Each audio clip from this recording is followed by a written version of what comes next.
যেহেতু স্যার খুব ব্যস্ত সময়কে একটু দূরে সরিয়ে রেখে আমাদের এখনো আছেন এই মুহূর্তে, ওনার সরাসরি ডোনার জোগাড় করার মাধ্যমেও আমরা ধরে মরণোত্তর চোখ কিছুদিন আগে একটি চক্ষুদানের বিষয়ে সজাগ করার জন্য সমাজে নাটক মঞ্চস্থ করেছি এবং আমাদের এই রক্তদানের সাথে সাথে আমরা চক্ষুদান যারা সারা গৃহ যে অনাথ আশ্রম আছে প্রতি বছর সেখানে আমরা বস্ত্র ও মিষ্টি বিতরণ করে থাকি।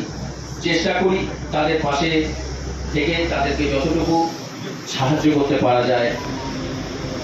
বিভিন্ন গরিব এলাকায় পুরনো জামা কাপড় সংগ্রহ করে বিলি করেও থাকি। এছাড়া বিভিন্ন রকম সামাজিক কাজের সঙ্গে সারা বছর ধরে থাকি, যেমন কাউকে হসপিটালাইজ